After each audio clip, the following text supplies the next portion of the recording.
Je sais pas pourquoi il veut pas afficher le cours. Il veut pas afficher le cours. Parce qu'il a.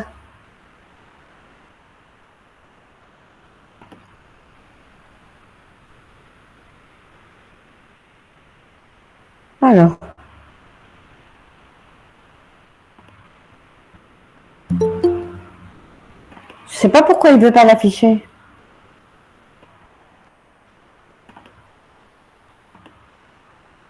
Madame, déjà, parce que votre caméra Oui? est allumée. Non.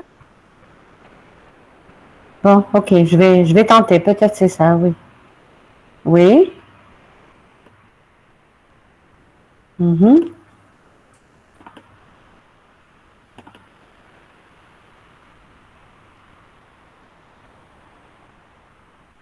Non. Non, je sais pas pourquoi. Oh là là. Ça va me faire perdre du temps.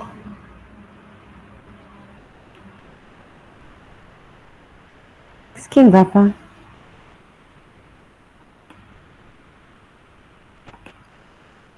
Je comprends pas. Il me dit... Madame, je pense moi que c'est moi qui فاتحة الفناتر تاع الكور. Pardon? Je pense moi que فاتحة الفناتر تاع الكور. Si, je l'ai ouverte. Elle est là. Voilà. Est-ce que vous voyez? Vous le voyez? Oui. Oui, madame. Vous voyez le cours? Oui. Oui, oui. Ah, très bien. Ok, c'est bon. D'accord. Si, la fenêtre était ouverte. Alors. Oui, on peut partager l'écran. Pardon? Pardon? C'est bon, c'est Pardon? bon. Très bien. Alors, est-ce que vous avez des questions? Questions d'abord. Vous êtes sûr, il n'y a pas de questions. Est-ce que vous avez assimilé, vous suivez l'enchaînement du cours, l'enchaînement du cours? Hein? Oui. Très bien. OK. Et les autres? Les autres? Les autres? Alors? Alors? Qu'est-ce qui ne va pas? D'accord, c'est bon. Donc, je continue. Alors. Donc, on avait vu la descente récursive. Donc, la descente récursive, elle consiste à associer, un tout petit résumé, hein, à associer une procédure à chaque nom terminal. Et pour l'appliquer, il faut des règles. La première, c'est que la grammaire ne doit pas être récursive gauche. La deuxième, c'est qu'elle soit factorisée. La troisième, c'est l'ensemble des intersections qu'on avait données. Il y en a trois. Donc, il faut les vérifier avant d'appliquer la descente récursive. Elle marche pour toutes les grammaires en principe. Hein. Alors, maintenant, on passe à la deuxième méthode. C'est l'analyse LL1. En fait, l'analyse LL1, c'est comme la descente récursive. Donc, elle regarde un terminal et elle décide de la règle à appliquer. Si vous avez, alors, grand S donne A, grand B, ou alors petit c, grand D, ou alors petit b, vous avez S qui a trois productions, et vous avez dans une chaîne quelque chose du genre A, C, B, bon, n'importe quoi, etc., dièse, alors, dièse, et vous êtes par exemple en train d'analyser le B, par exemple, hein, vous êtes en train d'analyser le B, quelle est la règle qui va correspondre donc? Quelle est la règle qui va correspondre? Hein? Vous êtes à S. Voilà. C'est sûr que c'est pas celle-là. Ça doit être celle-là. D'accord? Donc, c'est une analyse déterministe. Hein. Elle est déterministe. Ça veut dire que si vous choisissez un chemin, vous partez de l'axiome. N'oubliez pas qu'on est dans le cas de l'analyse descendante. Vous partez d'un axiome. Vous dérivez jusqu'à arriver. Enfin, vous avez la grammaire à côté et vous avez le programme que vous voulez compiler sur le plan syntaxique. Donc, vous dérivez en regardant les règles qu'il faut appliquer, mais ce n'est pas de l'aléatoire. Vous avez vu dans la descente récursive comment on faisait pour appeler la procédure. Là, au lieu d'un appel de procédure, on appelle une règle. Alors, qu'est-ce que je voulais dire par rapport à la descente récursive? Une petite remarque. On avait pris un exemple l'autre jour. On avait déroulé une chaîne, un petit programme. On est parti de l'axiome dièse, et puis on est parti en parallèle avec le programme et qui se termine par un dièse. Donc j'empile, et quand j'arrive à dièse dans la pile et la fin du programme qui est dièse, je dirais que mon programme est correct syntaxiquement. Si vous n'arrivez pas à dépiler, ce n'est pas la méthode qui est fausse, mais c'est votre programme qui est faux. La méthode, elle est sûre, d'accord? Elle est sûre. Une fois qu'on a les conditions d'application, on l'appelle sans aucun problème. Donc, si vous buguez, ce sont des erreurs syntaxiques et c'est pas autre chose. C'est comme ça qu'on les détecte. Alors, donc là, c'est pareil. Donc, la méthode, elle n'associe pas un nom terminal. Par contre, elle regarde, étant donné un nom terminal, elle regarde quelle est étant donné un nom terminal et un terminal dans le programme, parce qu'un programme n'est pas constitué de noms terminaux. Un programme, c'est quoi? C'est une partie déclaration, ensuite une partie instruction, et ensuite un and ou alors dièse ou dièse. Donc, déclaration, c'est quoi? C'est un ensemble de variables suivi par un type. Un ensemble d'instructions, c'est ce que vous connaissez comme instruction, le if then else, le while, le do, case, le repeat, etc. Donc voilà. Donc ça, ce sont des terminaux. Donc ayant un nom terminal, ayant des terminaux, nous en cours pour aller vite, on prend des chaînes de ce type.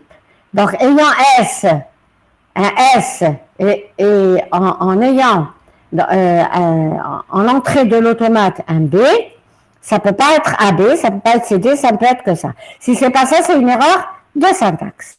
Alors, est-ce que vous avez compris? C'est-à-dire, n'oubliez pas l'objectif de l'analyse syntaxique. C'est en ayant un programme, en ayant une grammaire à côté, c'est vérifier que le programme qu'on a est correct sur le plan de compilation. Pour cela, on appelle une méthode. Jusqu'à maintenant, on vous a donné deux méthodes, la descente récursive et celle-ci, la méthode LL1. Alors, LL, qui veut dire que l'analyse se fait de gauche à droite en regardant un caractère à la fois. C'est d'où le 1. D'où le 1. Voilà.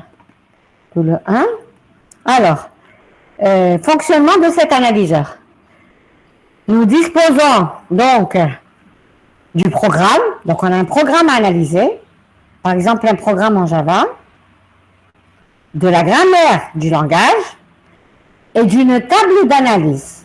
Donc, ce n'est plus des procédures qui correspondent à des noms terminaux. Ce n'est plus des procédures qui correspondent à des noms terminaux, mais c'est une table d'analyse.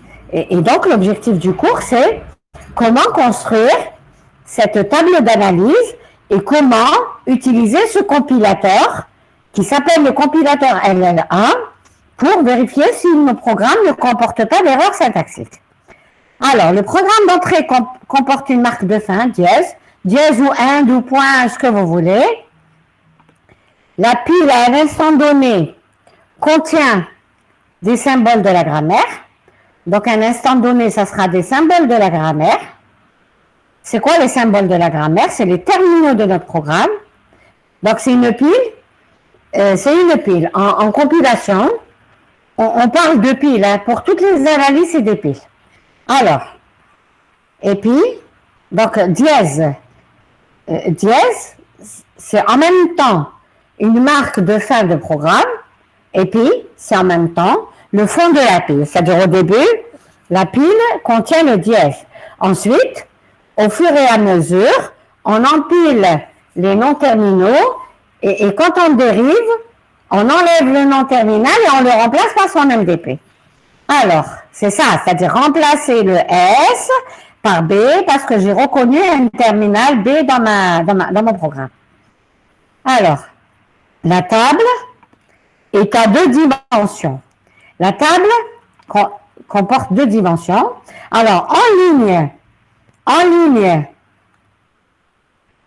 ligne, c'est les noms terminaux de la grammaire. Donc, c'est un tableau.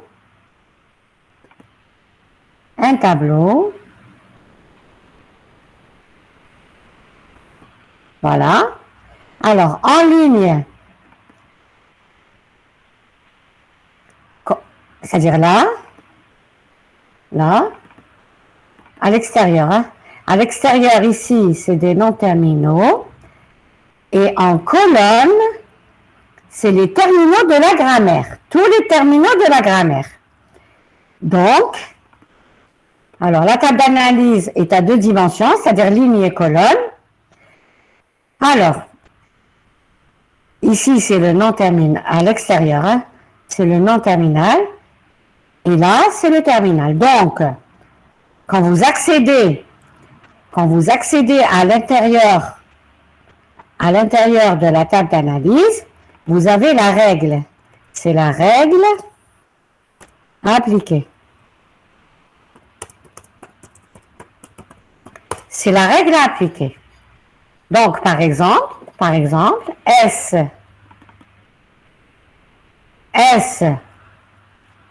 avec A, c'est AB. S avec C, c'est CD. Et S avec B, c'est la règle S donne B. Donc, c'est la règle qu'il faut appliquer. Donc, là, c'est les noms terminaux et là, c'est les terminaux. Alors, donc c'est comme ça qu'il fonctionne l'analyseur. Ça va, vous me suivez? C'est bon? Est-ce que ça va?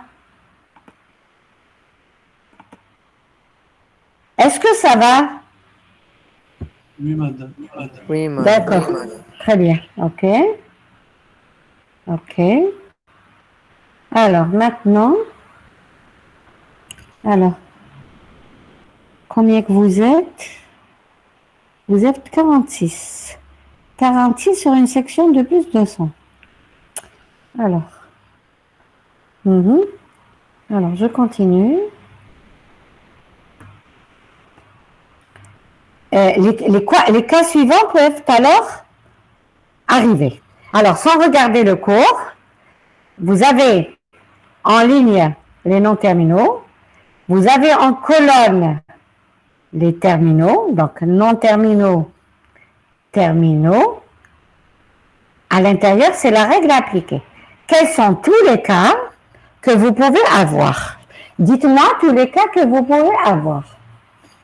Sans connaître le cours, je vais vous soutirer, à travers les questions, vous soutirer les réponses.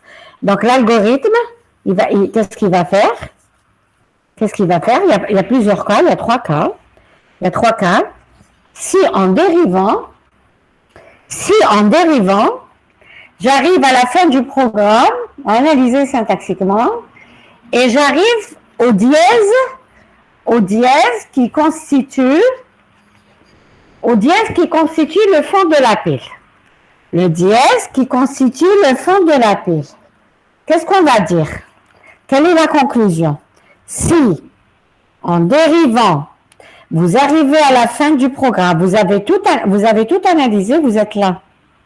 Vous êtes au end. D'accord? Ou au dièse. Pardon? La chaîne est correcte. Oui, ça veut dire que vous ne buguez pas, il n'y a pas de problème, il n'y a pas d'erreur de compilation syntaxique.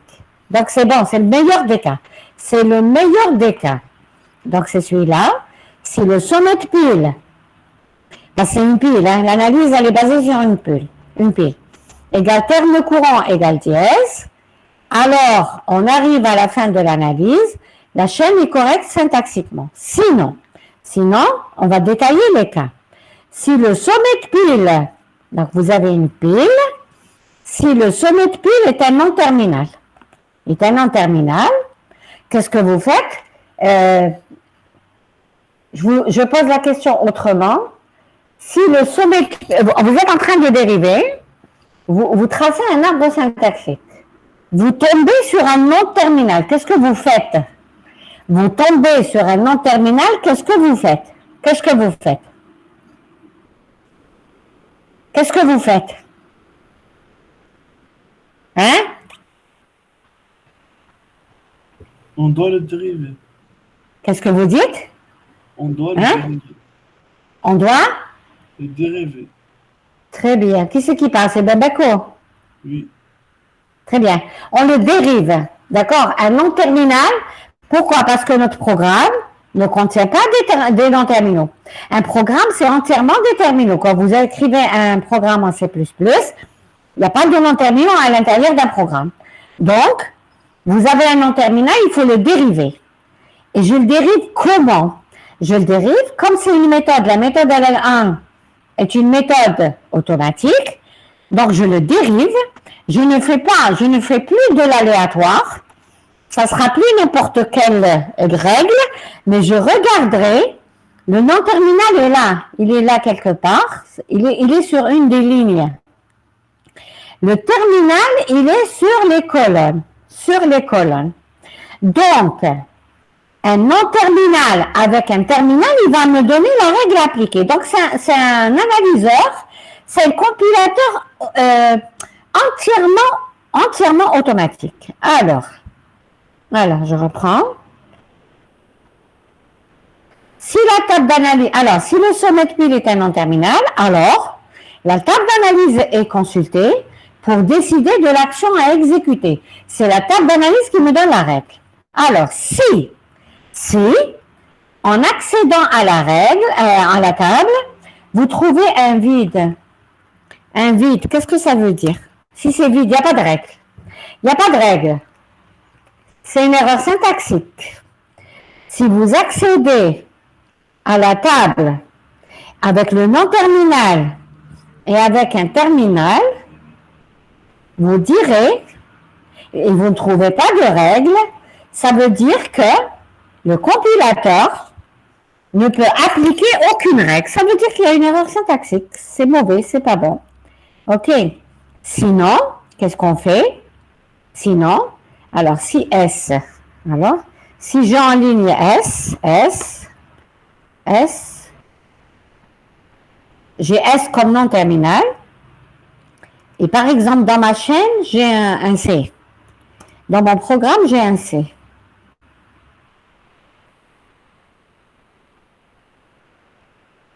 Dans mon programme, j'ai un C.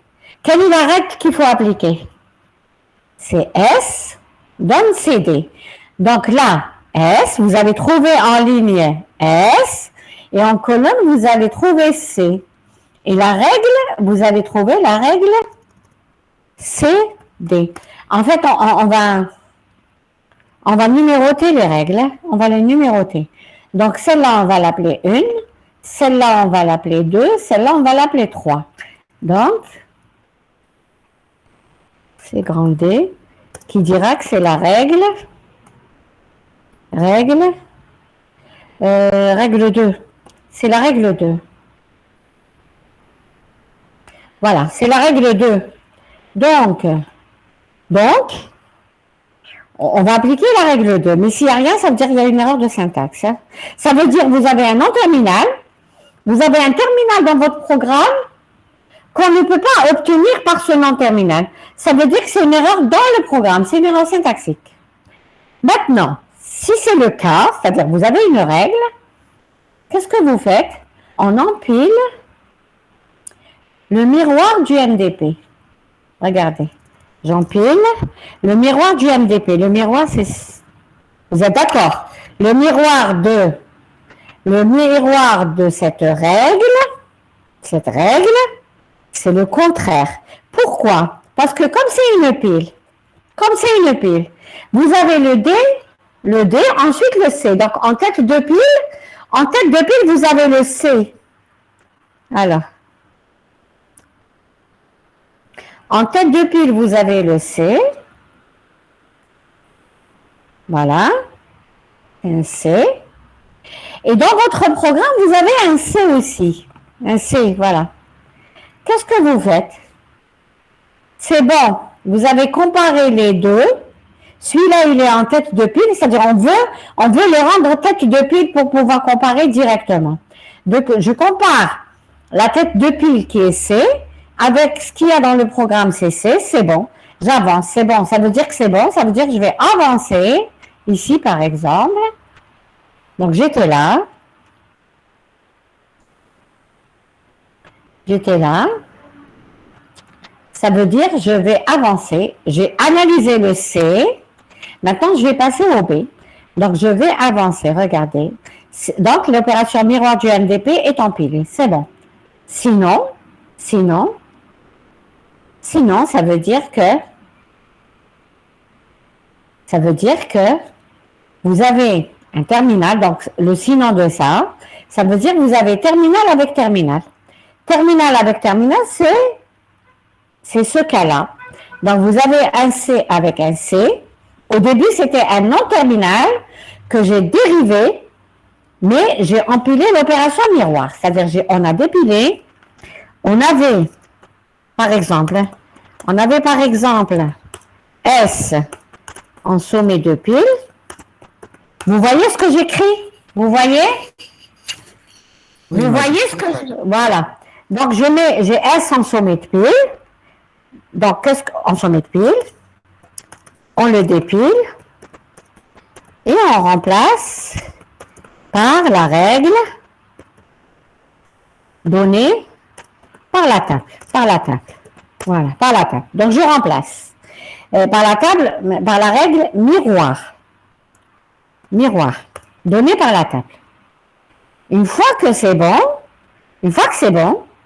je compare. Donc, c'est ce cas-là. Donc, vous avez un C en tête de pile et vous avez un C ici. Qu'est-ce que vous faites? Vous dépilez. Donc, c'est ce cas-là. On dépile et on avance. C'est bon. Voilà. Donc, il y a 3 cas. Ou c'est un cas d'erreur, ou c'est la fin du programme et la fin de la grammaire, ou alors c'est un non-terminal, je le vérifie. Il ne peut pas y avoir d'autres cas. Alors, maintenant, ça va, vous suivez? Est-ce que vous suivez? Est-ce que ça va? Alors? Hein? مدام هذاك النون تيرمينال دي كيفاش نديروا له؟ Attends. Le non-terminal D. Quand vous dépilez, qui c'est qui parle?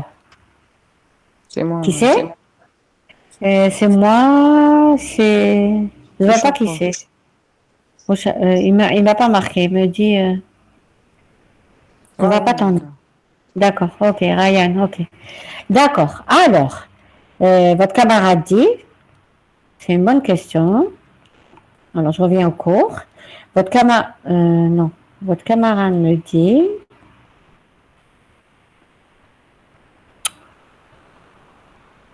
Voilà. Votre camarade me dit, qu'est-ce qu'on fait avec le D? Qu'est-ce qui va rester dans la pile quand je dépile le C? Qu'est-ce qui va rester dans la pile quand je dépile le C? Il reste le D. Il reste le D peut-être avec autre chose. Hein. On ne sait pas encore. Moi, je vous ai donné un petit cas, un petit état de pile. Hein. Un petit état de pile, mais il peut y avoir plein de choses. Hein. Vous allez voir au cours du TD qu'il y a beaucoup de choses. Alors, votre camarade dit que si j'ai D dans la pile, qu'est-ce qu'on va faire du D? Alors, qui c'est qui a une idée? Qu'est-ce qu'on va faire du D, du grand D? Qu'est-ce qu'on va faire? Vite. Alors. On va consulter Hein? la table d'analyse. Très bien. La tête de pile est un D. La tête de pile est un D. C'est un non-terminal. Qu'est-ce que dit l'algorithme? Si le sommet de pile est un non-terminal, la table d'analyse est consultée pour décider de l'action à exécuter. Dans la pile, vous avez D, mais dans le programme, vous avez un terminal. Donc, vous regardez le D, vous regardez D qui est en ligne, avec le terminal courant, ça va vous donner une règle dont vous appliquez aussi le miroir. C'est bon? C'est bon, Bouchakar? Ça va? Oui, madame. Très bien. Très bien. Alors maintenant, comment on construit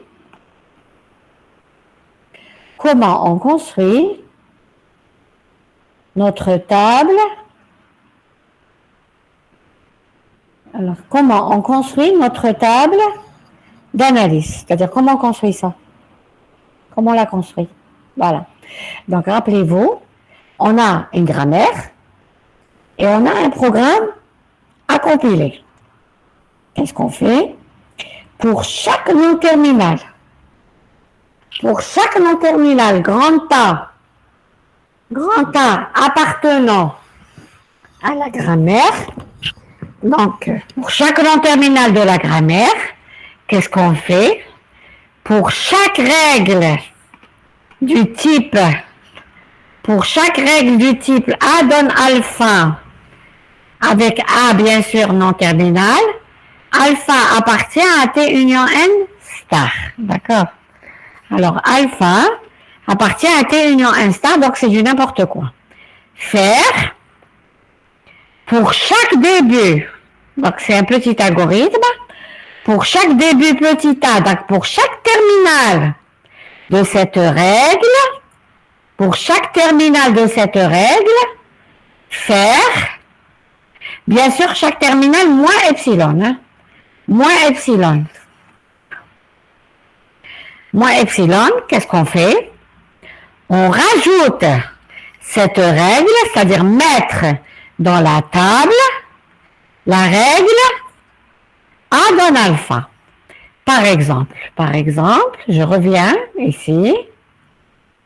Vous avez la règle, vous avez la grammaire suivante.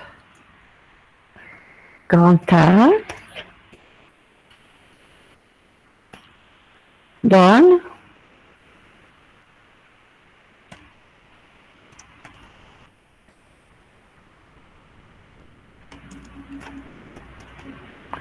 epsilon. C'est un exemple, un petit exemple.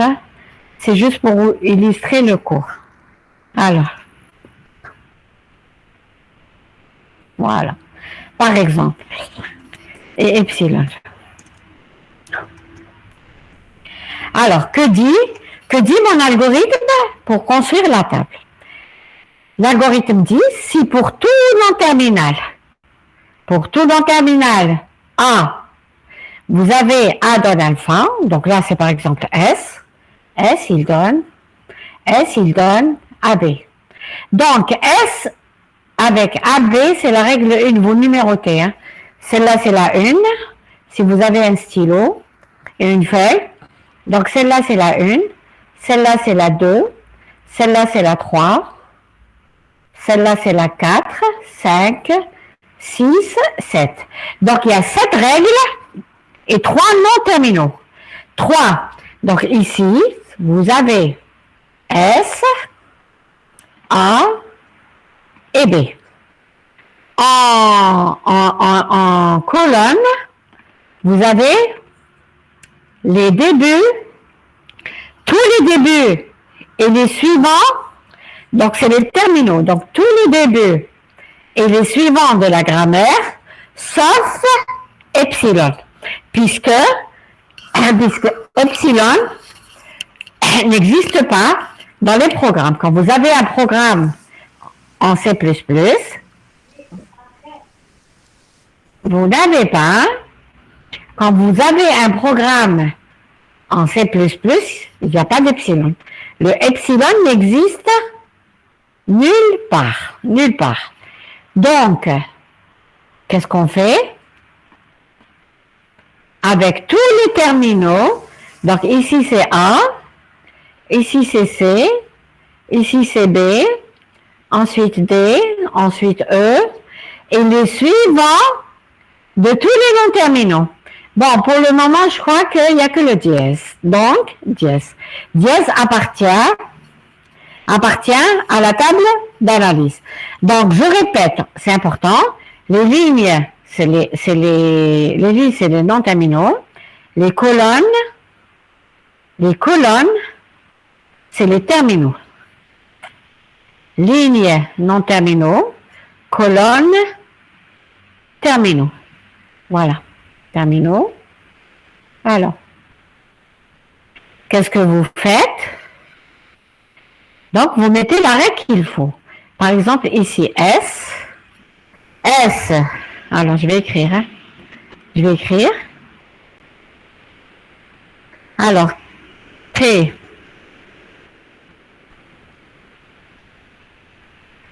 T avec S et S. S avec A. S avec A, c'est la règle. S avec A. B. C'est AB, règle 1. C'est la règle 1, voilà. Donc, vous mettez ici règle 1. Ensuite, T.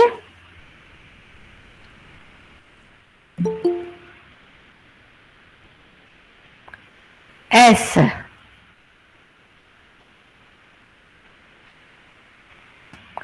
S avec C. S avec C, c'est la règle 2. 2. Voilà. Règle 2. T de S. Grand S avec B. Règle 3. Bon, je continue oralement. A avec D. 4. Très bien. 4. Bon, oui. D avec E. D avec E. Vide. 1. 1, 2, 3, 4, 5, 6. 6. Règle 6. Maintenant, on revient à epsilon. Vous voyez que c'est automatique. Est-ce que vous voyez l'automatisme de la méthode? S avec A, règle 1. Si vous avez un S avec un autre terminal, c'est une erreur syntaxique. Par exemple, vous êtes en train d'analyser. Vous avez if, un exemple. If A supérieur à 0, then else Y égale Y plus A. Voilà, vous avez ça. Vous avez analysé. Le if, c'est bon. Lexicalement, tout est bon. Hein. Lexicalement, toutes les entités sont correctes. Mais, syntaxiquement, if, c'est bon. A supérieur à 0, c'est bon. Jusqu'à maintenant, c'est très bien. Je suis en train d'analyser, c'est très bien. J'avance. A, c'est bon. Ma pile, elle va comprendre le supérieur, c'est bon. Le supérieur à 0, c'est bon. Le then, c'est bon.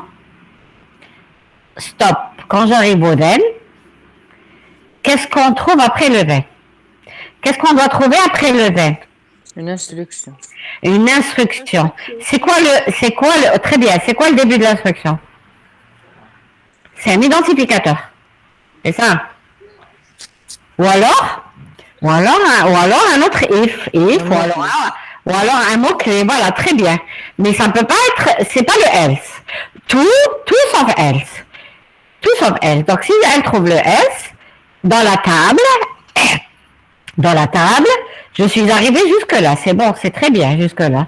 Mais après, je vais avoir un non-terminal dans la pile, un non-terminal avec un if. Le non-terminal avec un if. Pardon. Pas un if, un else. D'accord, là c'est faux. Hein. Alors, le non-terminal avec le else. Donc, je vais aller dans ma table. Je vais regarder qu'est-ce qu'il y a dans ma pile. Dans ma pile, je vais trouver un non-terminal. Un non-terminal avec le S. Quand je vais consulter ma table, quand je vais terminer, quand je vais consulter ma table, je vais trouver qu'il n'y a pas de règle. Et c'est normal, hein. C'est normal qu'il n'y ait pas de règle après, à appliquer après le den avec un else. Donc, long terminal else, c'est faux. Il faut trouver quelque chose. Donc, c'est une erreur syntaxique. Je continue. Donc, A avec D, c'est règle 4, B avec E, règle 7, il n'y a pas de epsilon. Comme il n'y a pas de epsilon dans mon programme ici, c'est par exemple un petit programme. Hein. Par exemple, un petit programme.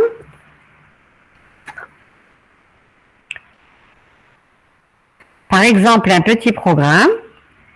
Et il n'y a pas de epsilon, vous êtes d'accord avec moi? Qu'est-ce qu'on fait? En fait, quand il y a un nom terminal qui dérive en epsilon, donc en tête de pile, on a un nom terminal. Il faut remplacer ce nom terminal par epsilon. Donc, lorsqu'on a une règle qui donne epsilon, comme le cas, A donne epsilon et B donne epsilon, qu'est-ce qu'on fait? Pour tous les suivants, pour tous les suivants,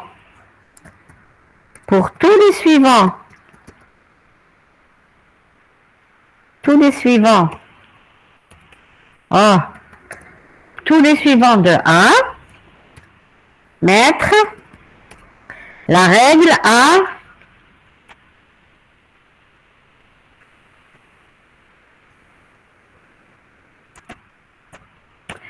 donne epsilon. Voilà. Maintenant, pour tous les suivants de B, mettre grand B donne mettre grand B donne epsilon. Voilà. Pour tous les suivants de A, je mets la règle A donne epsilon pour tous les suivants de B. Donc, il faut calculer les suivants de A et B. Mais comme il n'y a pas de suivant direct, il faut rajouter la règle Z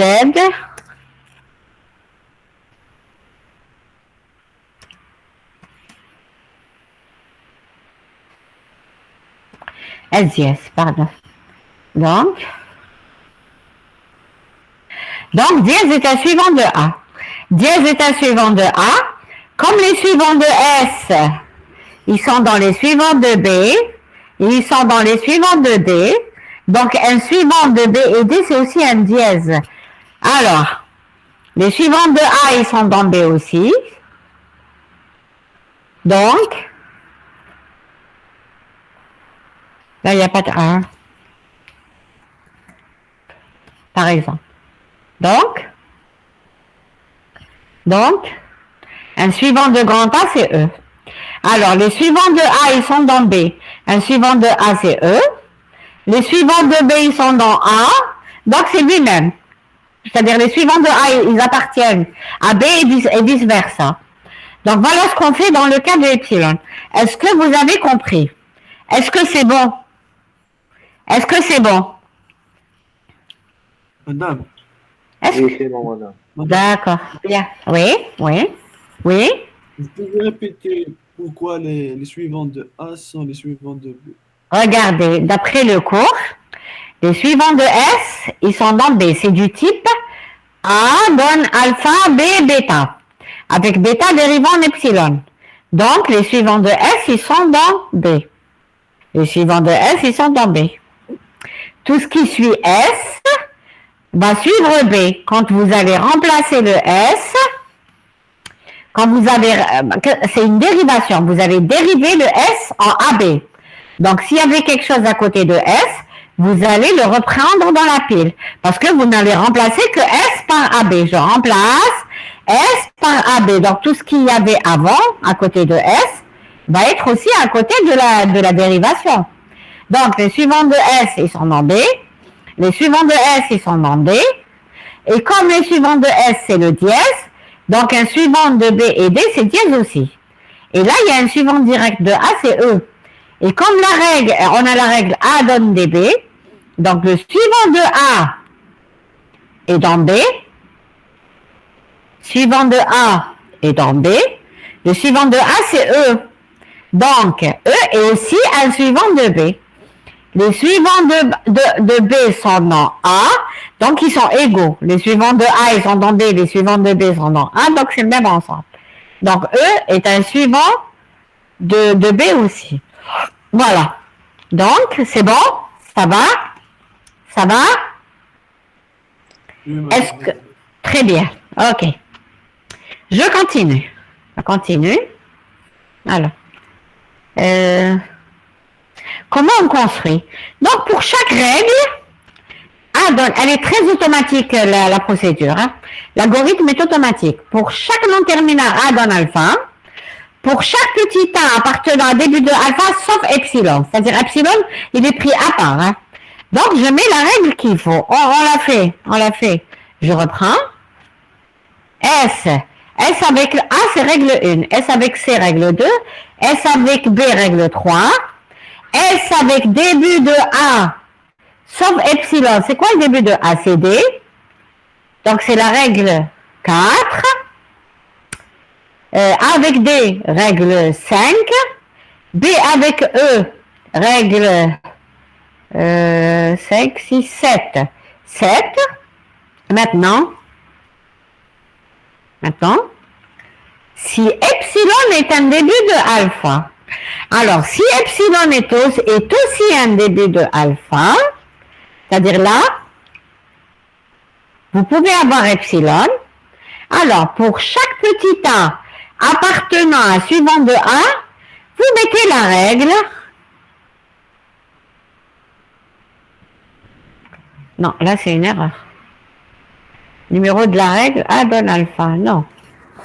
Non, là c'est la règle A donne epsilon.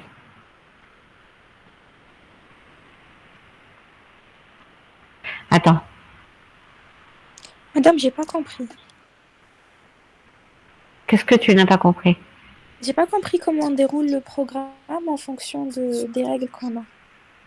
Oh là là, attends, je répète.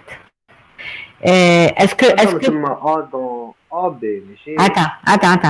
Est-ce que tu as compris que en ligne on met les noms terminaux et en colonne les terminaux? Est-ce que tu as compris ça? Oui. D'accord. Très bien. Maintenant, pour chaque règle, de ce type, j'ai pris l'exemple en haut. Pour chaque règle de ce type, on met, alors vous me dites, S avec A. Règle 1. S avec A, c'est la règle 1. S avec C, 2. c'est la règle 2. S avec, continue. S avec B, règle 3. Ok. Ensuite, A avec D, règle 5. Très bien, voilà, c'est tout. Maintenant, donc tu as compris. Maintenant. J'avais compris, mais en fait, j'avais pas compris le déroulement. D'accord. D'accord. Très bien. Très bien. Avec cette grammaire, indépendamment du programme, je vais construire la table d'analyse. Elle est là. Maintenant, la table d'analyse étant construite, que fait le compilateur? Maintenant, je vais lancer le compilateur. Donc, c'est ça que je vais lancer, mais avec un programme en C++ à côté. Qu'est-ce que dit le compilateur? Il dit que, comment il va avancer? Il dit, pour chaque nom terminal, si tu as un nom terminal en tête de pile, qu'est-ce que tu fais? Tu regardes ta table. Comment? Attends.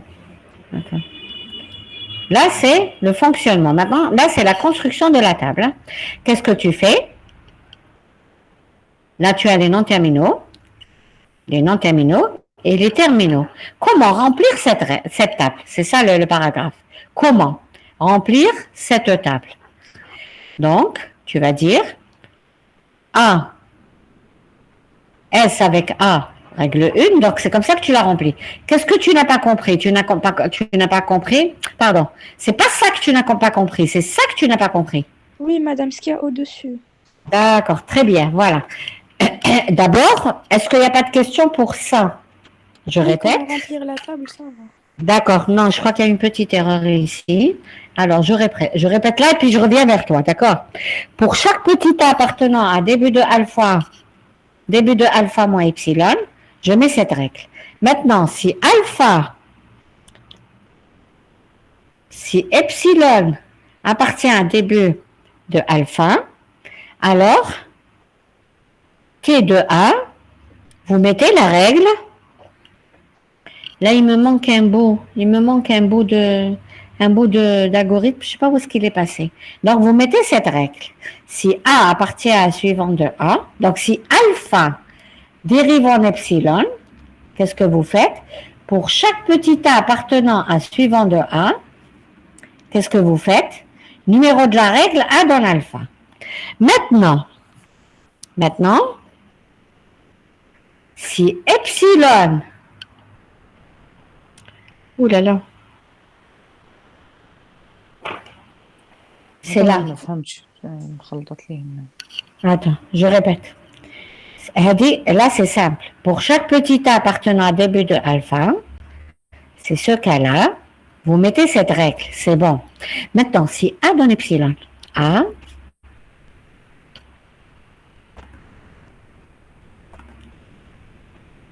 donne epsilon. Si A donne epsilon, qu'est-ce que vous faites? Pour tous les suivants de A, parce qu'il n'y a pas d'epsilon dans le programme. Donc, moi, j'ai des terminaux. Mon programme contient des terminaux. Donc, qu'est-ce que je fais? Pour chaque terminal suivant de grand A, je mets la règle A dans epsilon. Donc là, c'est... Alors, pour chaque petit a appartenant à suivant de grand A, faire la règle A donne, pas alpha, A donne epsilon. D'accord? Il n'y a pas de epsilon. Donc, moi, je cherche les suivants. Comme je n'ai pas d'epsilon dans mon programme, comment atteindre le terminal? Ce n'est pas un début. Regarde, le début, il est là. Ce n'est pas un début, c'est un suivant. C'est un suivant, donc il faut mettre la règle A dans l'epsilon. C'est la fin de l'algorithme. Je reprends. S avec A, règle 1. S avec C, règle 2. S avec B, règle 3. S avec D, parce que D est un terminal qui dérive le S, mais indirectement. C'est-à-dire vous prenez les débuts directs et indirects. Hein, et les suivants aussi. Les suivants qui sont directs et les suivants qui sont cachés. Donc, suivant de S, début de S, pardon, c'est D. Donc, c'est la règle 5. B avec E, c'est règle 7. Maintenant, je reviens au suivant. A dans epsilon. A dans epsilon. Donc, A avec E et A avec les suivants de A, ils sont dans B. Donc, A avec E, c'est la règle A dans l'epsilon. Et comme les suivants de B, ils sont aussi dans A, les suivants de A, ils sont dans B. Donc, j'ai recopié, pardon, j'ai recopié le E dans B. Donc, les suivants de B sont aussi, c'est aussi E. Donc, B avec E, c'est epsilon. Maintenant, c'est pas fini parce que S, le suivant de S, c'est dièse. Or, les suivants de S, ils sont dans B. Et les suivants de S, ils sont dans D. Donc, dièse aussi est un suivant de S, de B et de D. Donc, vous rajoutez la règle B donne epsilon à tous les suivants de A. Enfin, je vais écrire. Alors, les suivants de S égale, c'est dièse, pardon. c'est dièse. Suivant de S, c'est dièse. C'est dièse, voilà. Oh là là. Voilà. Les suivants de grand A, c'est quoi suivant de A? C'est quoi les suivants de A? Vite. Oui, c'est E. C'est quoi le suivant de B?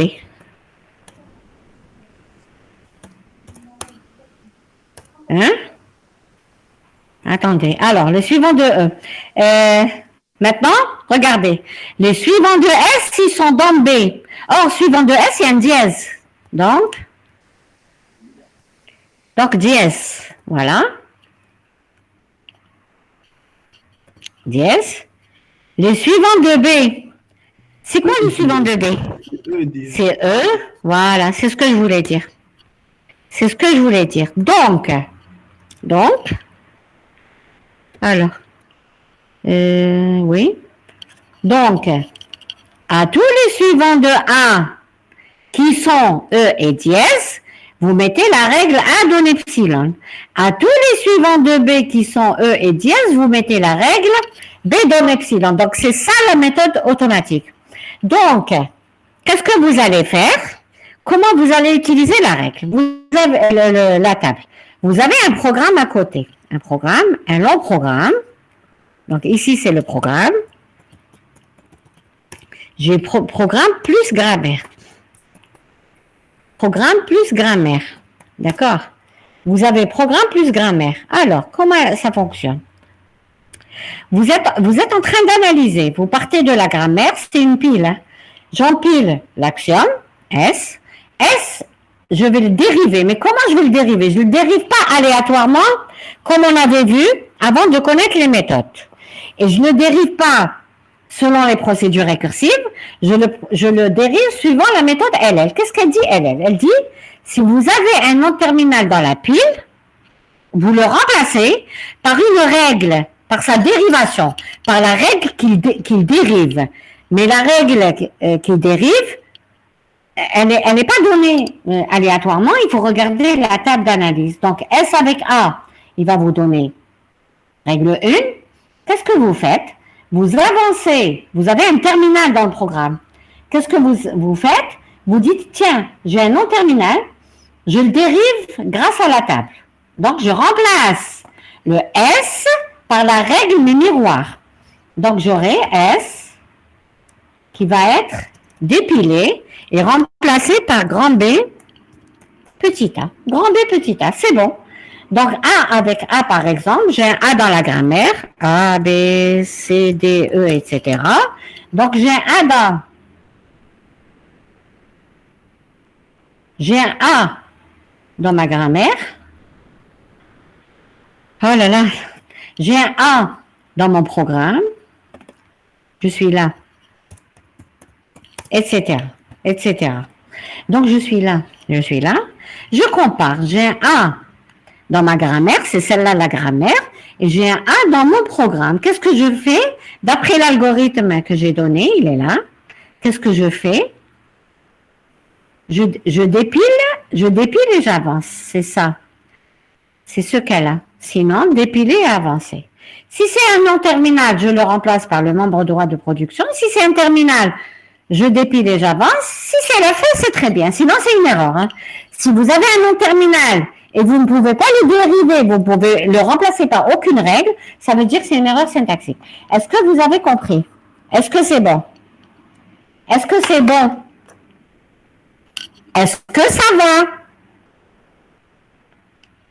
Aucune réponse. Madame, pas vraiment. Pas vraiment. Ok. Oui, madame, Je moi vous aussi, laisse- j'ai pas super bien compris. D'accord, Malish. Regardez le programme. Regardez. Alors, c'est ça. Regardez l'algorithme. Je vous laisse 2 secondes et je reviens vers vous. D'accord? 2 secondes.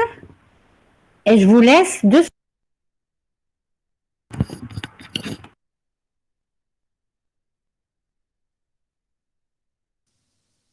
هذا ورينا الالغوريثم. هذا ما كاين يكون.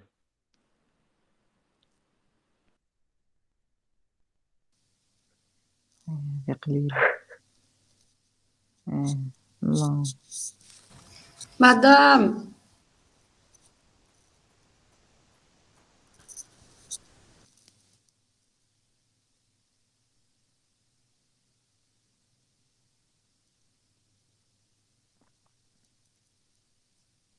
مدام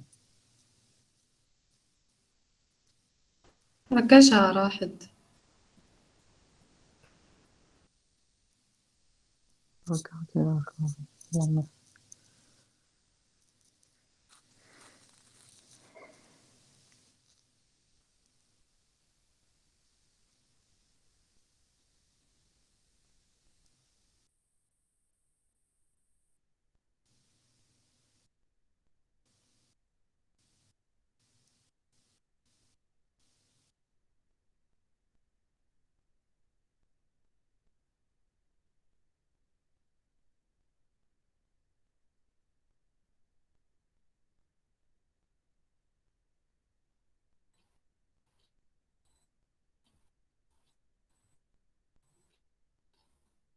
Est-ce que ça va?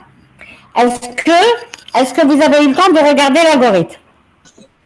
Non, madame, vous l'avez enlevé. Non, madame نحيت. مدام نحيتينا الالغوريثم. Vous n'avez pas le cours à côté de vous? Vous n'avez pas le cours quelque part? Oh là là, ces petits paresseux. Oh là là, ces petits paresseux qui n'ont pas le cours à côté. Je l'ai enlevé, vous l'avez ou pas? Je vous l'ai envoyé PDF, non? Enfin, je vous l'ai envoyé le cours, non? Est-ce que vous l'avez reçu? Est-ce que vous l'avez reçu le cours? Oui. Et alors, qu'est-ce qu'il manque? Qu'est-ce qu'il manque? Vous voulez que je fasse le tirage? Oh là là, c'est noté, hein, je ne suis pas contente. Hein. Je ne suis pas du tout contente. Je répète, j'ai une grammaire.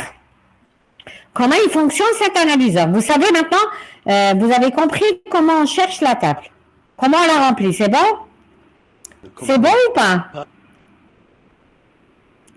Est-ce que vous avez compris comment je remplis la table?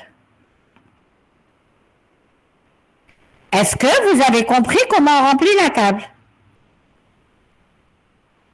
Bon, je ne peux pas travailler comme ça. Madame, vous pouvez Est-ce pas que- donner un exemple? Un Mais c'est ce exemple que je- complet. Mais c'est ce que je- complètement de la table ou... Mais c'est ce que je suis en train de faire. Qu'est-ce que je suis en train de faire depuis tout à l'heure? Vous me décevez, hein? Vous me décevez, vous dormez. Qu'est-ce que j'ai fait? C'est ce que j'ai fait, j'ai tout écrit. Sur la table. J'ai pris la main. Regardez, écoutez, j'ai tout écrit. Regardez, je prends la grammaire. S'il vous plaît, faites des efforts, s'il vous plaît. S'il vous plaît, faites un effort, oui. Madame, Oui. c'est le cas de Epsilon qui pose le problème pour moi. Je répète tout, vous me suivez. Mais s'il vous plaît, faites un effort, d'accord? Vous êtes des étudiants assistés, c'est ça les cours en ligne. Hein? Donc, je répète, comment construire la table? S, avec tous les terminaux, vous mettez la règle correspondante en ligne. Suivez-moi, l'étudiante qui a dit, faites un exemple concret. Il est là l'exemple, d'accord? Donc, S, vous mettez en ligne, les noms terminaux et on colonne les terminaux. A, C, B, D, E, dièse, il n'y a pas d'epsilon. D'accord? Il n'y a pas d'epsilon. Donc, je mets tous les terminaux. Ensuite, S avec A, règle 1. S avec C, règle 2. S avec B. Prenez un stylo et une feuille. D'accord? Ne prenez pas le téléphone et puis vous regardez juste ce qu'il y a à l'écran. Prenez un stylo et faites-le. S avec A. A, c'est un nom terminal. Donc, début de A, c'est D. Donc, S avec D, règle 4. A avec D, règle 5. B avec E, règle 6. Et B, c'est bon. Donc, pour les terminaux, est-ce que vous avez saisi? Est-ce que vous avez tout ça? Je l'avais écrit. Regardez. Regardez tout ce que j'ai écrit. Oui. Et alors, vous étiez où? J'ai même pris un autre exemple. Maintenant, ça, c'est pour remplir la table avec les terminaux qui ne sont pas epsilon. Maintenant, A avec epsilon. Epsilon n'existe pas dans un programme. Qu'est-ce qu'on fait? dans un programme, vous n'avez pas d'epsilon. Donc, quand vous avez un terminal, ça ne peut être qu'un début ou alors un suivant du non-terminal. Pourquoi? Parce que le non-terminal a donné epsilon. Le non-terminal a donné epsilon, donc j'accède au suivant. C'est quoi les suivants? Il faut les calculer, ils sont là. Il faut calculer les débuts et suivants des non-terminaux. Calculer les débuts et les suivants de tous les non-terminaux. C'est une table à part. Là, je vous ai calculé les débuts et j'ai calculé les suivants, ils sont là. Donc, vous me dites, prenez un exemple. Il est là l'exemple. Voilà. Maintenant, comment dérouler? Comment dérouler?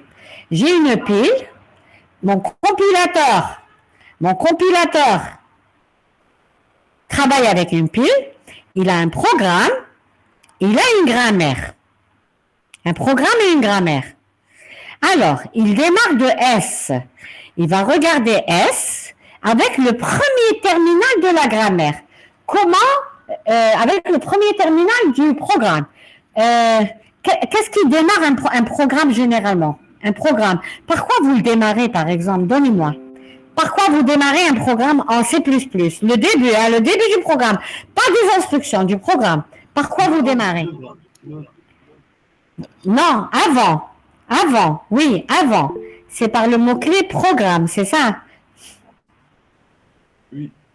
Oui, voilà, par exemple, hein, programme, nom du programme, et puis une liste de paramètres, par exemple, d'accord? Point virgule, voilà. Donc, je suis là, je suis à mon terminal qui s'appelle programme. En fait, c'est un mot-clé. C'est un mot-clé, mais c'est un terminal.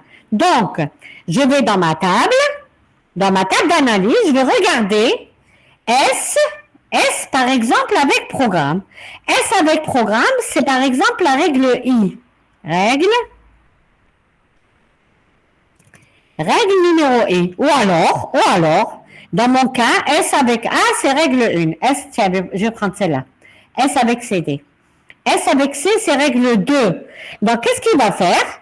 Il va dépiler le S, puisque j'ai trouvé la règle qui correspond.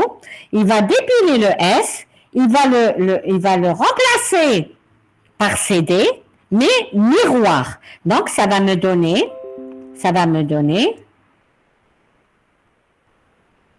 D suivi de C.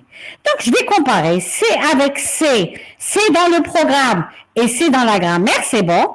Je dépile le C. Dépiler, ça veut dire avancer. Donc, j'enlève ça. Je l'enlève. Il va me rester le D. Que me dit mon algorithme? Il me dit non terminal. Allez-y dans la table. Le D avec un terminal, il va me donner la règle qu'il faut appliquer. Est-ce que vous avez compris maintenant? Est-ce que c'est bon? Est-ce que c'est bon? Est-ce que c'est bon? Oh là là. Oui, c'est bon. Voilà. C'est pas difficile du tout. Une fois que la table est faite, règle, non terminal avec terminal. Non terminal avec terminal. Voilà. Maintenant, comment remplir la table? C'est ça que je vous ai donné. Voilà.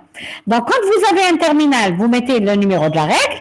Quand vous avez un epsilon, vous mettez A dans epsilon, vous corrigez, hein, il y a une petite erreur ici. A dans epsilon, donc vous mettez dans la table d'analyse A dans epsilon. Pourquoi?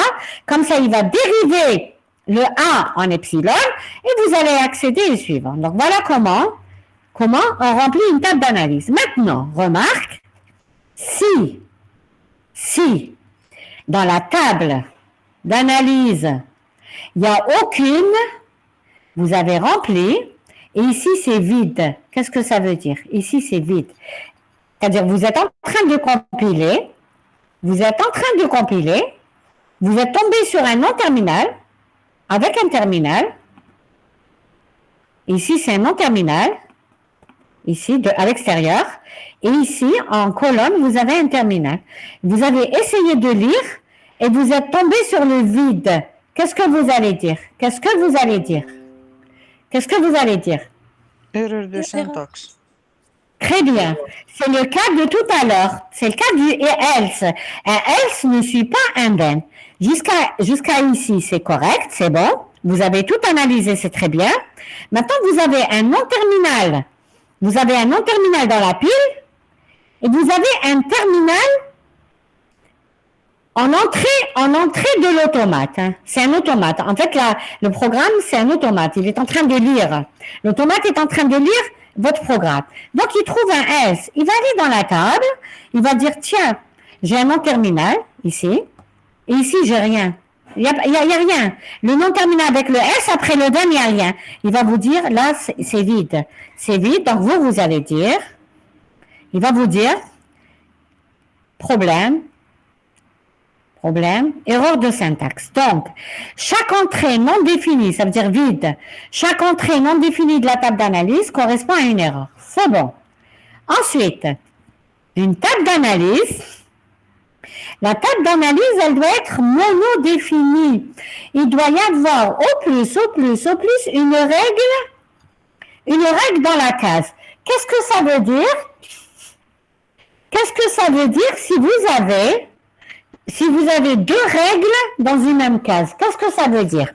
Qu'est-ce que ça veut dire? Qu'est-ce que ça veut dire? Bien. Ça veut dire vous avez le choix. Vous avez le choix. Est-ce que vous remplacez? C'est ce cas-là, regardez. Et madame, Oui, attends. C'est ce cas-là. Voilà.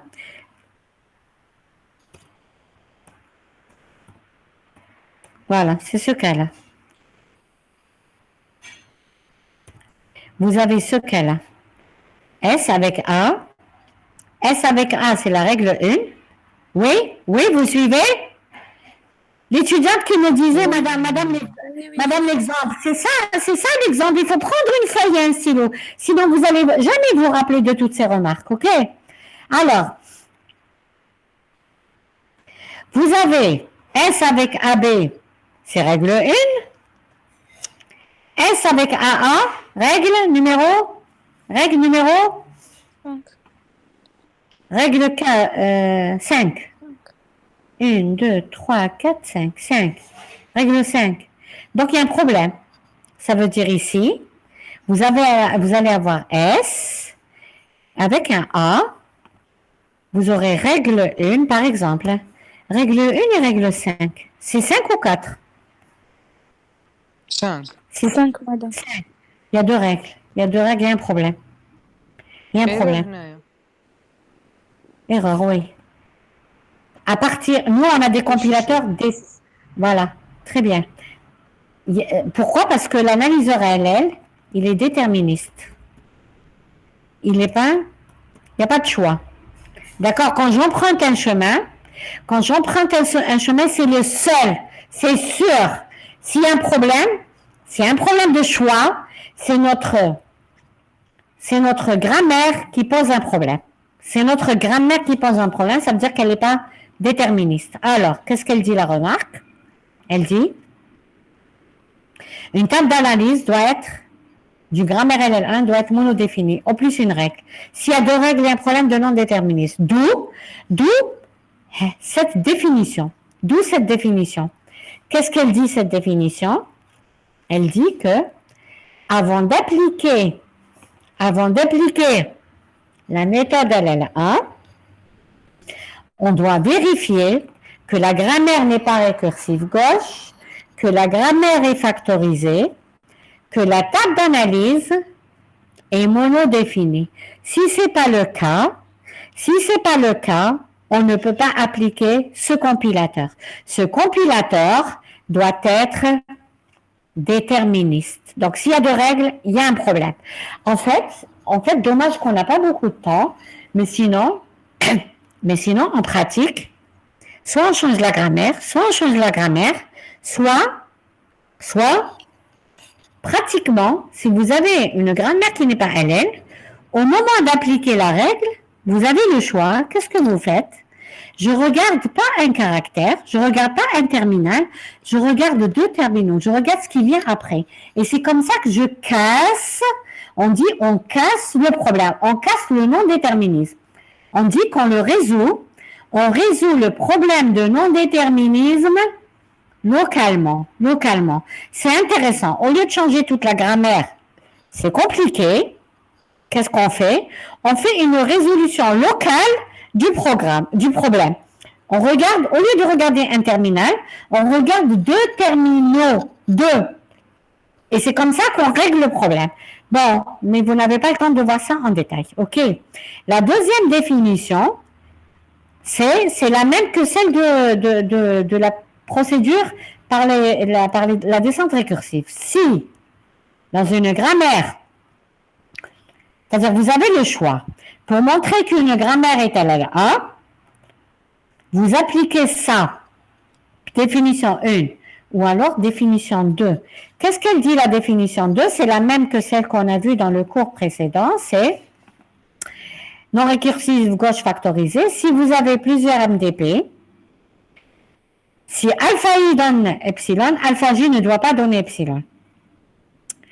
Si les intersections de tous les alpha i 2A2 doivent être disjoints 2A2, si alpha 1 donne epsilon, alors le suivant de 1 inter les débuts de alpha 2 ou alpha i jusqu'à alpha n, 2A2, doivent être disjoints.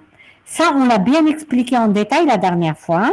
C'est-à-dire, si un non-terminal donne epsilon, directement ou indirectement, donc si je dois quelque part le dériver en epsilon, son suivant, le suivant de ce A, ne doit pas coïncider avec le début de alpha 2, le début des alpha n. Pourquoi? Parce que quand vous avez A en tête de pile, vous allez dépiler le A. Dépiler le A. Pourquoi? Parce que vous allez le remplacer par la règle qu'il dérive. Or, en regardant le terminal de la grammaire, si vous le dépilez en regardant le terminal de la grammaire, vous avez deux règles pour ce même terminal, vous avez deux règles, il y a un problème. Ça veut dire il y a un problème de non-déterminisme, la grammaire n'est pas LL. Donc, il faut partir d'une grammaire LL1 pour pouvoir appliquer le compilateur LL1. Voilà. Exemple. Je vous ai donné deux exemples. Alors, exemple 1 et exemple 2. Alors, en vitesse, on va voir si la grammaire est LL1. On va chercher d'abord les débuts et les suivants. Alors,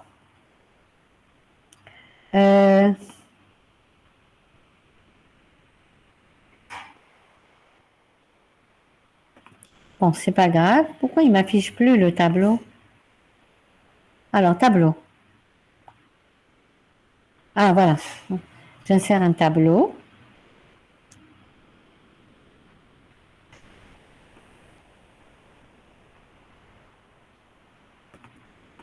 Voilà. Alors, c'est un tableau à 4. Donnez-moi les lignes. En ligne. Ça, c'est la ligne. S. Vite. C'est pour vous le tableau, pas pour moi. S' et E. Et Bon, j'ai mis quatre lignes. Cette ligne ne sert à rien. D'accord? Elle ne sert à rien.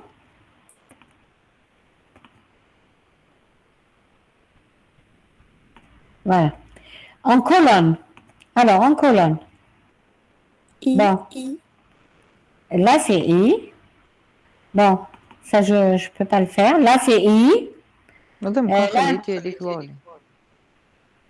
Non, elle ne sert à rien. Pourquoi? Ah oui, très bien. Oui, très bien. D'accord. Je vais la laisser. Je vais la rajouter. Très bien. Oui. OK.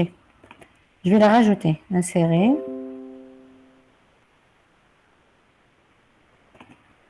Alors, S. Là, j'ai... Alors, dictez-moi vite. I, T, T. A, Attends, je vais chercher encore. Je vais mettre...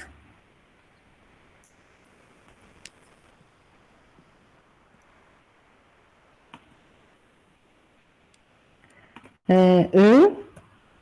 Et je vais insérer encore. Hein. Vous avez des autres. 2. Oui.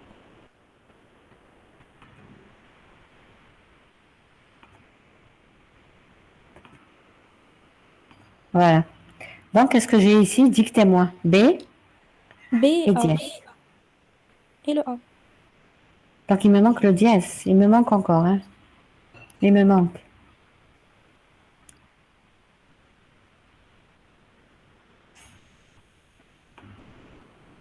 Dièse. Ça va? Oui. Très bien. Maintenant, vous numérotez. Celle-là, c'est la 1. Règle 1. Règle 2. Règle 3.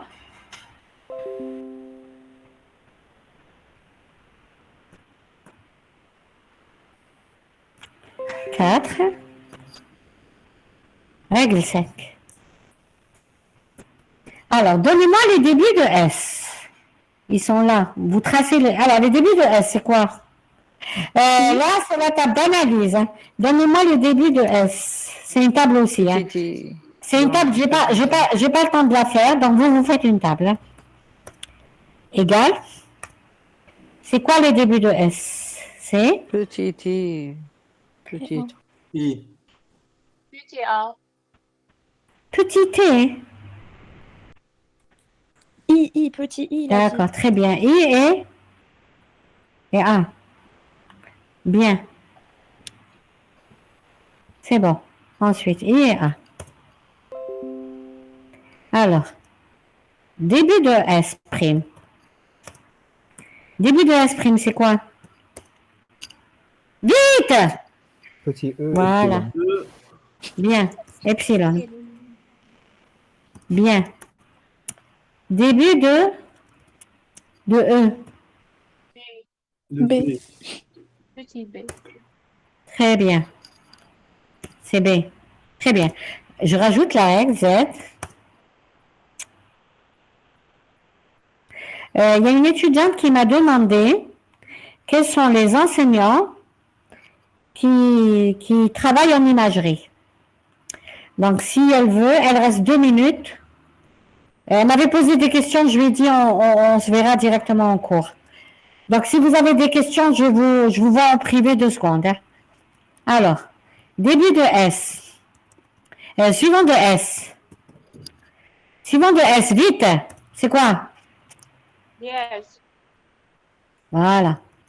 S aussi. C'est dièse. Attends. On a même le S prime, madame, non? Attends. Les suivants directs. Hein. On va prendre les directs d'abord, ils sont faciles. OK? Les directs, ils sont faciles. Donc, prenez les directs d'abord. Les suivants de S prime. S. Les suivants de S prime.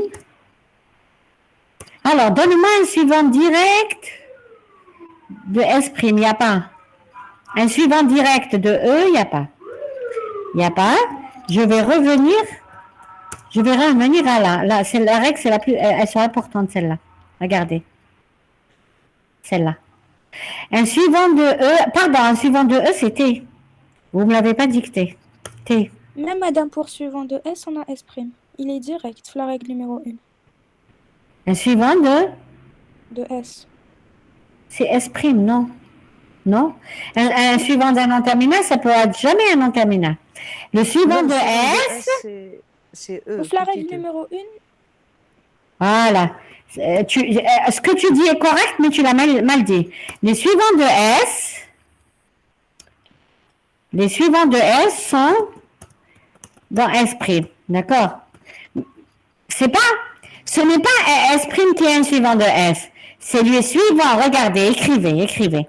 C'est les suivants de S qui sont dans S prime. Suivants de S, ils sont dans S prime. Donc, quels sont les suivants de S prime? C'est dièse. Écrivez. C'est dièse. Dièse, voilà. Bon, j'efface parce que c'est mal écrit. J'efface. Je répète. Un suivant direct de S, c'est dièse. C'est dièse. Donc, je le mets ici. Maintenant, les suivants de S, ils sont dans S'. Donc, vous recopiez le dièse ici. Vous le recopiez. Maintenant, S', ce S', il donne epsilon. Vous êtes d'accord avec moi? Vous êtes d'accord avec moi? Oh là là. Écoutez, c'est évident. S', il donne epsilon. Donc, les suivants de S, si S' donne epsilon, donc les suivants de S, ils sont dans S, c'est lui-même. Donc, ça m'avance à rien. La règle ne m'avance à rien. Par contre, ici, vous avez S qui donne, vous avez S' qui donne ES. Donc, les suivants de S', ils sont dans S, donc ils sont égaux. Regardez, les suivants de S, ils sont dans S', et les suivants de S', ils sont dans S, donc ils sont égaux, c'est bon. Ensuite, c'est tout. C'est tout. C'est tout. Voilà. Alors, on va remplir la table. Hein. On va la remplir. On va la remplir. Où est-ce que je vais mettre la règle 1? Vite. Règle 1. S de I. Très bien. Règle 1. S dans A. Règle 2. C'est ça le compilateur. Oui. S' donne E. Règle 3. Règle 5. E donne B. J'ai fini. J'ai fini. Maintenant, cette règle, c'est la seule. Regardez. C'est celle-là. Vous avez S', il donne epsilon. Vous avez S' donne epsilon. S' donne epsilon à tous les suivants de S'. À tous les suivants de...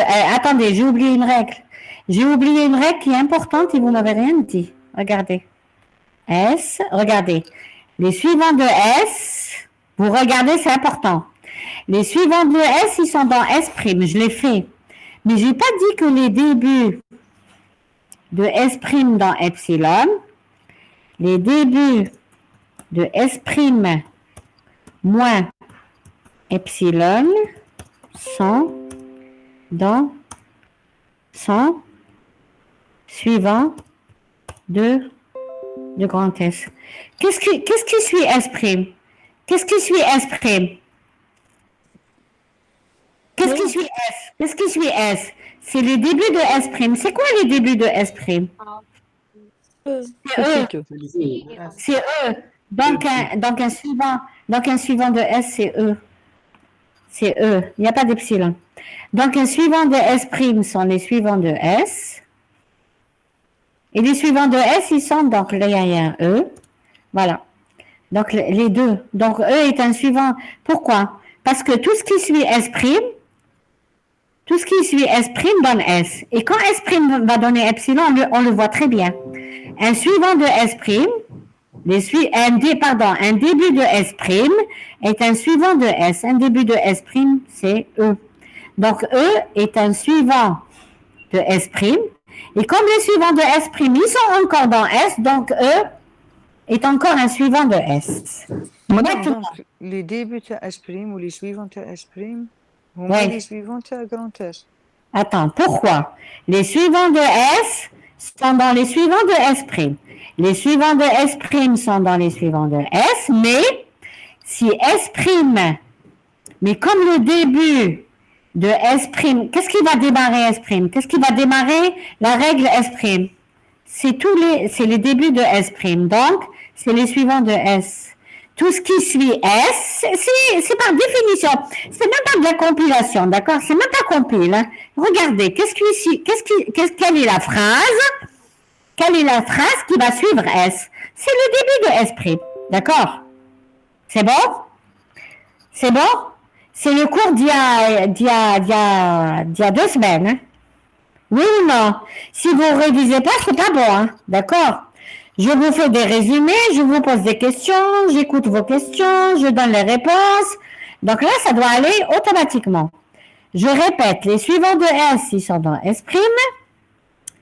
Les débuts de S' moins epsilon sont les suivants de S. Ils sont dans les suivants de S, donc E est un suivant de S' et de S. Je continue ma règle, ma table d'analyse. Alors, S', regardez. S', il donne epsilon. Regardez, S', il donne epsilon. Donc, à tous les suivants de S', je mets la règle S donne epsilon. C'est quoi les suivants de S'? C'est dièse, dièse. Donc, c'est la règle 4. C'est dièse et E. Qu'est-ce que vous remarquez? Qu'est-ce qu'on remarque? Madame, on a deux règles pour Deux règles, Une ambiguïté. même case. Oui, mais c'est pas une ambiguïté. Oh là là. Même case. Une ambiguïté, c'est deux arbres. Voilà, c'est deux règles. Donc, même case. Donc, grammaire, non LL1. On ne peut pas, non LL1.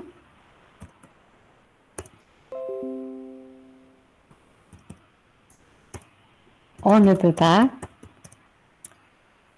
pas écrire le compilateur. OK?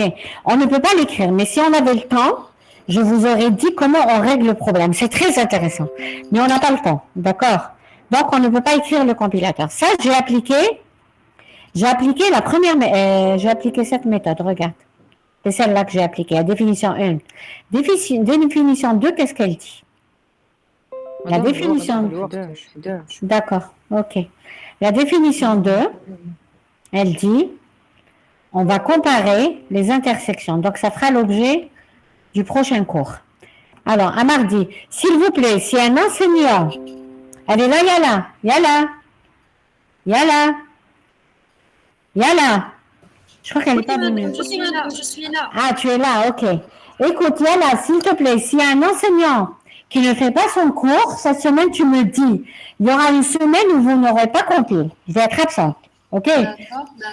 Donc, je vais essayer de faire le cours avant. Donc, s'il te plaît, s'il y a un cours qui ne se fait pas, tu me dis, tu m'appelles comme ça, je vous prends tout de suite, ok? D'accord. Très bien. Merci. Allez, au revoir. S'il y a des étudiants qui veulent me poser des questions, je les vois en privé. Oui? Oui? Est-ce qu'il y a des questions? Il y avait des étudiants qui m'ont écrit des mails. Je leur ai dit on verra ça en cours, mais après le cours. Qu'est-ce que vous avez maintenant? Qu'est-ce que vous avez? On a un creux, ensuite on a système. Un creux pour les uns. Non, vous n'avez pas réseau? Non, réseau à 14h. Et système à quelle heure? À 12h50. D'accord. Ah, 12h50, donc j'ai le temps maintenant. J'aurais pu continuer un petit peu, comme ça la prochaine fois, je ne vous prends pas 1h30. Hein? Bon, les Madame, étudiants je sont pas... pense que c'est compliqué, je relâche la darba. On aura du mal à assimiler. Non, c'est juste pour terminer le cours, parce que je suis restée sur ma faim. Ah, d'accord. Bon, tant pis, معليش. Tu leur dis s'ils veulent reprendre à 12h30, vous me dites, hein. Vous me dites, ok? D'accord. Je termine juste les deux exemples et je vous libère. Comme ça, vous serez prêts pour le TD. Ok? Qui c'est qui parle? C'est Yala? Oui, Non. madame, c'était moi. D'accord. Donc, tu dis si ça les intéresse, je les prends un quart d'heure tout à l'heure, si ça les intéresse. Ok? D'accord, je vais leur Oui. demander, madame. D'accord. Comme ça, on clôture le cours et vous serez prêts pour le TD. Merci. Maintenant, s'il y a un enseignement qui ne se fait pas, vous me dites, je vais rater peut-être 2 cours de compil, là. D'accord? 2 cours. Voilà. Sinon, Yana, c'est bon, il n'y a pas de question? Yana? Non, madame, pas de question. Non, vous posez la question aux étudiants, vous leur dites, la prof vous dit, est-ce que c'est bon, on compile, ok? Est-ce qu'ils sont en train d'assimiler, tu me feras un mail, ok? D'accord. Merci, allez, au revoir. Merci à vous, au revoir.